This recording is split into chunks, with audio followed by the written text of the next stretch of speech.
All right, let's dive into this really beautiful and profound parable from the ancient Taoist sage Zhuang Zi. It seems like a simple little story on the surface, but trust me, it holds a massive key to understanding why we get so angry, and maybe how we can find a bit more peace in our day-to-day lives. So picture this. You're out on a river, just peacefully floating along in your boat. And then, all of a sudden, bam! Another boat just collides with yours. That initial jolt of frustration hits you, but then you look over and you realize the boat's totally empty. It's just drifting. It's an accident, a thing that happened. No one to blame, right? No harm, no foul. Okay, but now, this is where it gets really interesting. Let's rewind. Same exact bump, same boat. But this time, you look over and there's a person in the other boat. What happens now? Suddenly, that little bump isn't just an event anymore, is it? No. It feels like a personal attack. We shout, we curse, we assign blame. The only thing that changed was seeing that there was somebody in the boat. So what's going on here? That's the core question. What is it that turns the exact same event from a minor annoyance into something that makes our blood boil? This parable is really asking us to unpack that trigger for our reactions, and the answer is probably not what you'd expect. And this comparison just lays it all out so clearly. When the boat is empty, it's an impersonal event. It's just a thing that happened. But the second you put a person in that boat, it becomes a personal offense. It feels like something that was done to you. The bump is exactly the same, but the story we tell ourselves about it, that changes everything. So it all comes down to this one thing, our perception that somebody is in the boat. That somebody becomes the target, the reason for our anger. But here's the twist.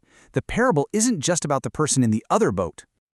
Yeah, this is where we get to the really deep stuff. We're about to see how this whole thing isn't really about other people at all. It's about the person we have sitting in our own boat. And that person is what we often call the self, or the ego. You know that feeling, right?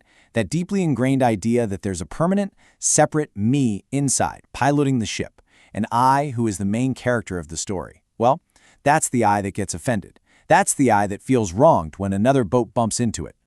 This is the real somebody in the boat that the parable is talking about. It's our own ego. It's the part of us that feels personally attacked when a coworker makes a thoughtless comment or when someone cuts us off in traffic. It's always on guard, constantly needing to defend itself, to prove its importance. So the huge insight here is that our anger isn't actually coming from the outside world. It's not the event itself. It's coming from how full our own boat is. We're so packed with this sense of I, me, mine that any little bump from the outside world feels like a major personal assault, even when, really, all the other boats out there are empty. Okay, so this is all great philosophy, but what do we do about it, right? If all this frustration and anger comes from our boat being too full, well, how do we actually go about emptying it? How can we navigate life with a little less friction? Well, there's a really powerful practice for this, a kind of mindfulness called bare attention. And this isn't about pushing your feelings down or pretending they're not there. Not at all. It's about learning to just watch them, to observe what's happening in your mind in the moment as it is, without grabbing onto it or judging it. So here's how it works, and it's simple, but that doesn't mean it's easy. First, you just notice the feeling as it pops up, that flash of irritation or anger. You just say to yourself, there's anger.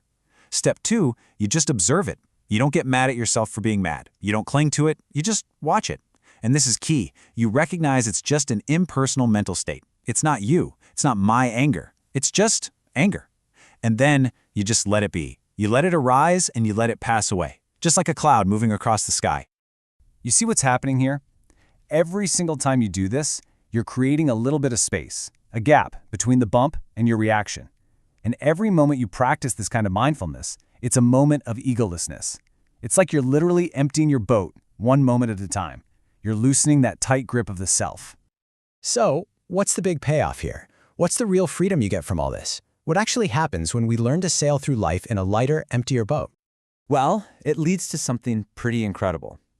When you let go of that rigid, defensive I, that feeling of separation between you and everyone else, it starts to fade.